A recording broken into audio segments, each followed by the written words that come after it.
Et j'avais les pieds donc dans l'eau jusque-là, à souder un tuyau sous la neige. J'ai branché l'eau chaude sur l'eau froide. Le lundi matin, j'ai pris un savon. Attends, il y a des trucs à manger.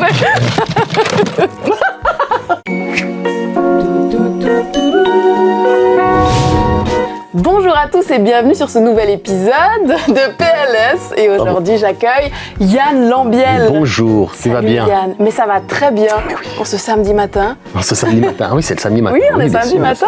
Il fait beau, le soleil brille. Je l'espère. Tu es heureuse, tout le monde va bien. Oui, on va découvrir ton portrait. Yann Lambiel, il est humoriste, imitateur, musicien, chanteur, danseur, batteur et ventriloque, né à Saxon. Yann, il peut tout faire et il le fait tellement bien. Avec son 10e one-man show multiple, sur LFM avec son info trafiquée, sur la scène du Rock aux Arènes, pour Zoé for Life, dans La Voix est libre, à la Foire du Valais quand même, au Théâtre du Jorat pour une soirée Michel Berger, dans la parodie des bronzés pour le gala du F-Session, en maître de cérémonie pour le 31 décembre et actuellement dans la revue vaudoise, il n'arrête jamais. Et puisque le rire c'est bon pour la santé, Yann c'est le meilleur des médicaments au monde. Et je crois que j'ai pris que sur une année. Ah oui, que sur une année. Je te jure. Ah ouais. Cette émission, elle s'appelle Peinard le samedi. Ouais. Et justement, tu m'en parlais avant. Ouais. Est-ce que tu arrives encore à avoir des samedis un peu peinards ou... Non, alors ils sont pas peinards, mais le samedi matin, c'est vrai que c'est un peu le moment où tu es un peu tranquille. Tu peux aller au marché, à Morges, tu peux t'occuper de la maison. Après, l'après-midi, souvent le soir, je suis en spectacle, donc l'après-midi, il se finit vers les 16h, puis après, il faut que je parte pour faire les soundchecks. Mais c'est un jour où ça, j'aime bien, moi, le samedi, vraiment. Après, maintenant, je considère, par contre, le dimanche comme un jour de travail, quasiment, parce que je dois préparer la radio le matin. Et souvent, je prends de l'avance sur la semaine. J'écris beaucoup le dimanche, parce que c'est là qu'il y a beaucoup de news, en fait. Et du coup, je prends un peu d'avance pour la semaine, parce qu'après, c'est 3-4 heures par jour pour 7 minutes. Enfin, tu sais ce que c'est que d'écrire des choses. Voilà. Ouais. Donc, mais j'aime bien aussi le dimanche, effectivement. Et t'as encore, je sais pas, une espèce de petite morning routine ou bien est-ce que tu t'imposes des choses parce que t'as un train de vie qui est tellement hyperactif? La routine, elle est simple. Hein, je t'explique. Hein, c'est Dis-moi. 6 heures debout, 6h30 déjeuner, 6h50 départ de la maison, 7h train, 7h13 arrivé à Lausanne, 7h18 je crois j'arrive en face de chez vous ici à LFM, 7h50 j'ai ma chronique, 8h j'ai terminé, 8h18 normalement j'arrive à prendre le train, à 8h30 je suis à Morges. Et à 40, je suis à la maison pour commencer la journée. Oh là là, il ne faut pas qu'il y ait un problème dans le rouage, un retard de train, c'est très... un trou à Tolochna. Non, par exemple, ce genre de choses. Des problèmes avec les CFF. Non, c'est très, très structuré, donc du lundi au jeudi. Et après, le vendredi, c'est un peu plus tranquille. Ouais. Et du coup, sur LFM, tu as ton info trafiquée que tu écris du lundi au jeudi. Ouais. Est-ce que c'est pas difficile de se dire, tous les jours, tu dois avoir ta chronique prête, tu dois avoir l'inspi, trouver le temps d'écrire? Alors, c'est une question de temps plus que d'inspi, j'ai l'impression. Ok. Parce que, donc ça fait 7 ans que je fais ça tous les matins, et je me suis rendu compte que de toute façon, tu trouves. À un moment donné, tu trouves un truc à dire. 5 minutes avant le... Oui, tu trouves. Le problème, c'est le temps. Est-ce que tu vas passer 1h30 à écrire ou est-ce que tu vas passer 5 heures à écrire? Mais à un moment donné, tu vas trouver. Donc, si tu mets 5 heures, tu trouves quelque chose à dire, c'est sûr.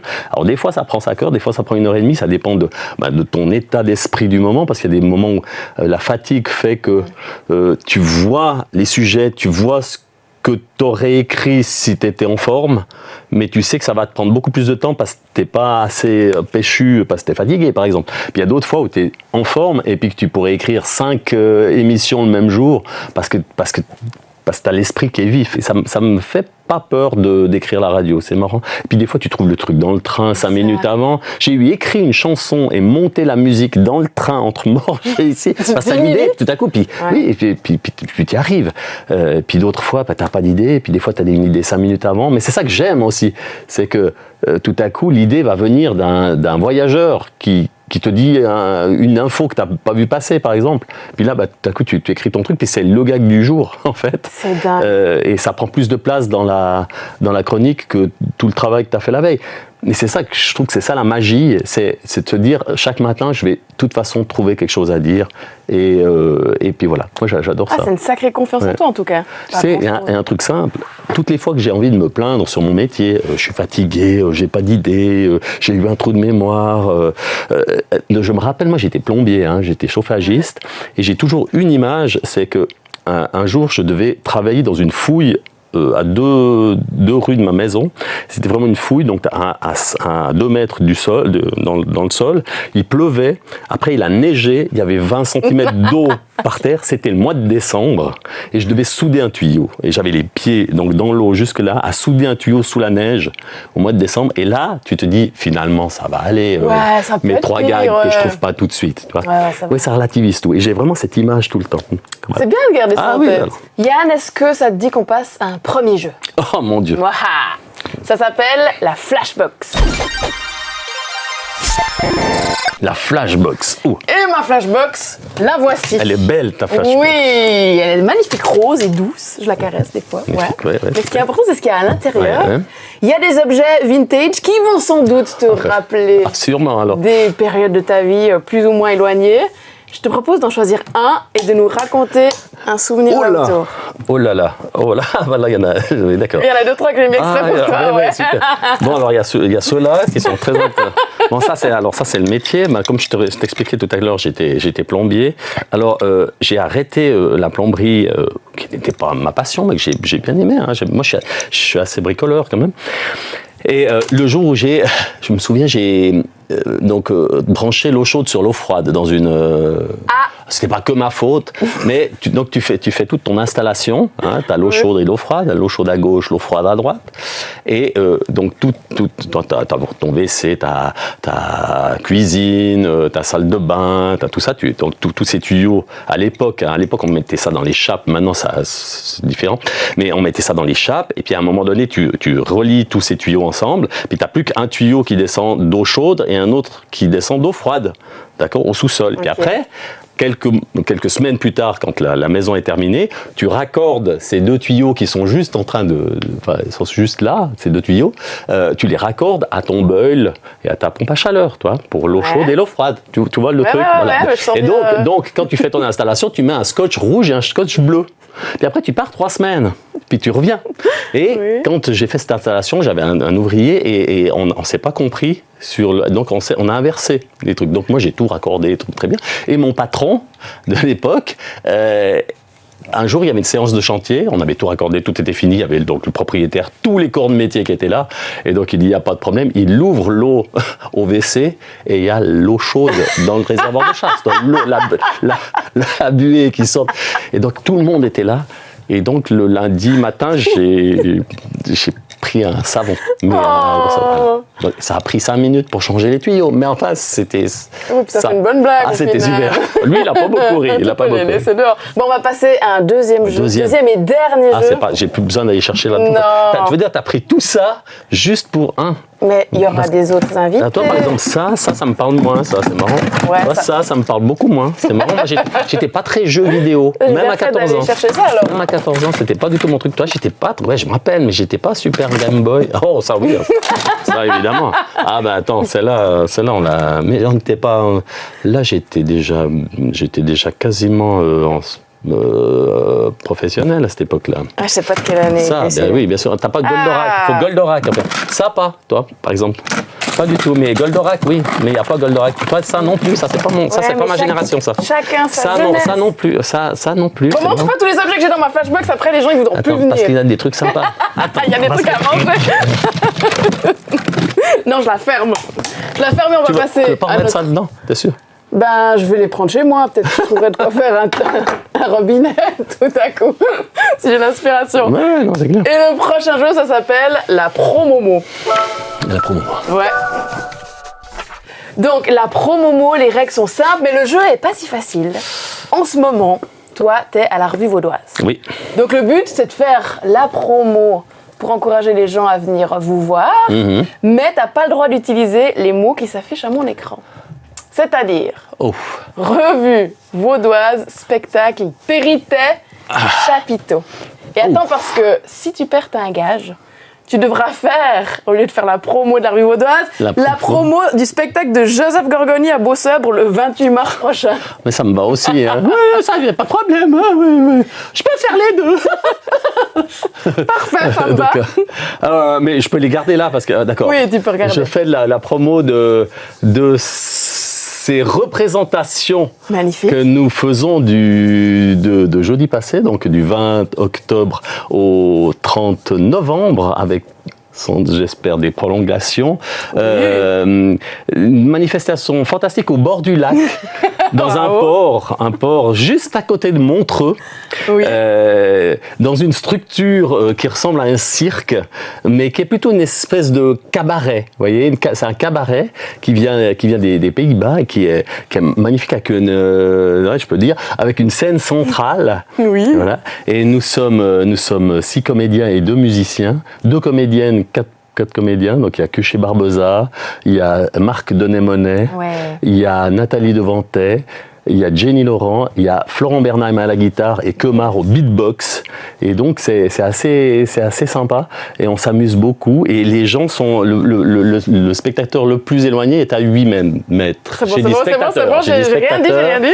Être à peine 8 mètres. Donc on est entouré de spectateurs et c'est une expérience super. Moi c'est ça que j'aime beaucoup. J'ai un petit peu forcé pour le chapiteau, mais j'ai beaucoup fait de représentations.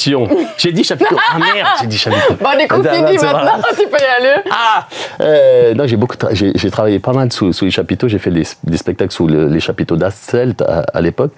Et j'aime cette ambiance. Mais tu sais, on vient des cantines. Moi, je viens des festivals de fanfare, des cantines avec les copeaux par terre, avec l'odeur de la saucisse. Et puis, j'ai toujours aimé ça.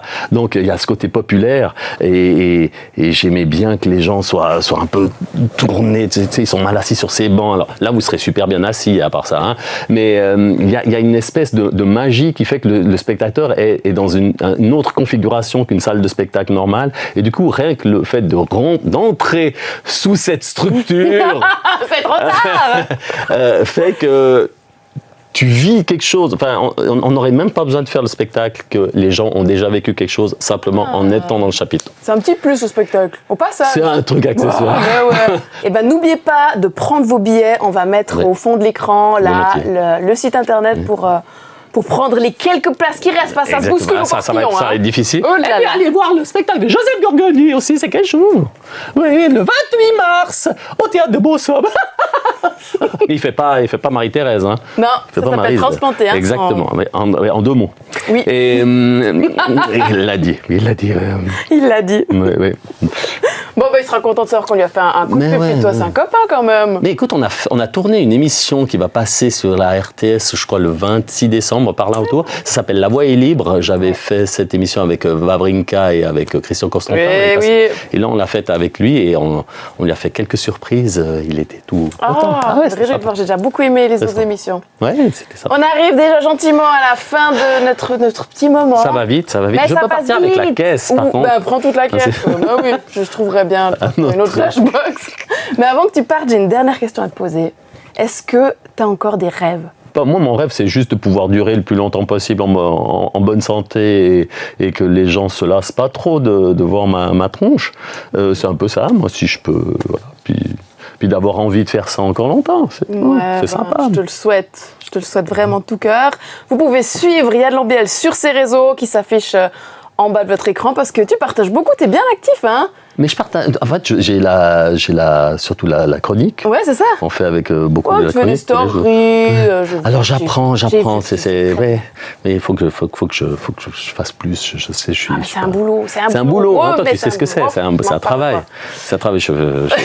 Je suis dessus. Et le mot de la fin, il est pour toi. Ouais. C'est nos équipes qui nous ont préparé des petites phrases. Je ne sais pas ce que c'est. J'ai peur. D'accord. Mais tu peux en piocher une et ce sera le mot de la fin. Une et c'est le mot de la fin. Ouais. Ok. Ouh là là. Attends. Et nous, on se retrouve la semaine prochaine. Le mot de la fin. Wow. La croissance exfoliante des valeurs assujetties à l'indexation parallèle des stock options odorantes. Mais moi, Voilà. je crois que je suis assez d'accord. Finalement. On pourrait... On a tout le samedi pour disserter. Mais oui, moi, je suis assez d'accord. Cela dit, Finalement. mais on va en discuter avec Format parce que je suis... Ouais, enfin... C'est un peu vague. C'est un peu vague. Je pense qu'on peut aller dans le détail. Oui, allons dans le On va détail. aller dans le détail. Et à samedi prochain. Salut l'équipe. Mais parce que tu vois, l'indexation parallèle, c'est pas forcément juste. Parce que des stock options. Parce que toi, t'as des stock options. J'ai pas. Pas encore, Voilà. non.